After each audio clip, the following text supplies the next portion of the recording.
disclaimer right out the bat. I'm not going to give you any tips or tricks on compliance or give you any legal recommendations, okay? We're not HR specialists. I'm going to just talk about the real world of how you keep people on track with their growth, their development, and their training. Okay, so let's dive into this today.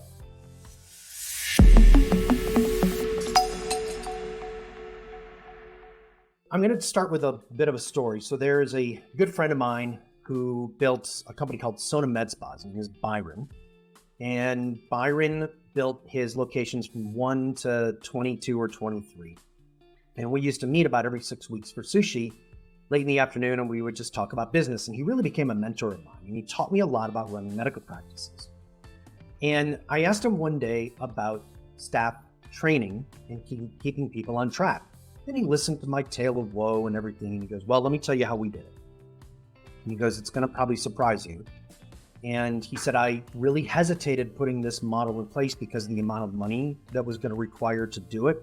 But once I did it, it completely transformed my business in a positive way. And we went from 8 locations to 20 in a very short amount of time. And he said, great, you got my attention. What is it? So his locations were in North Carolina, South Carolina, Virginia, Arkansas, and Dallas. And his main location was here in Charlotte, North Carolina. And what they did is when they hired somebody, even if it was somebody who was doing injections or somebody who was working the front desk, every employee that got hired. Hey, I'm Matthew Galogli, and I'm a maverick. Well, what is a maverick? A maverick goes against the grain. We find our own way. And if you're sick and tired of being pushed around by the insurance companies, come join us. We'll show you the way out. And you'll love medicine again.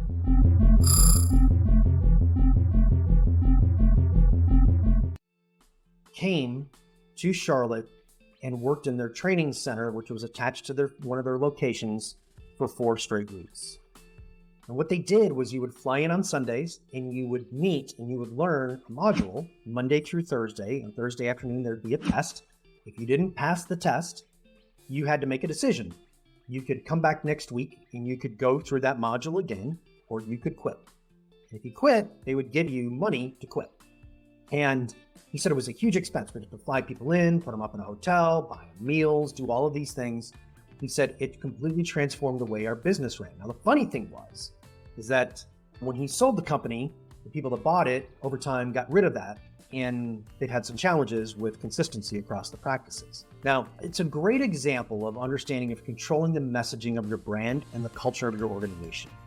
Everything lives and dies in culture.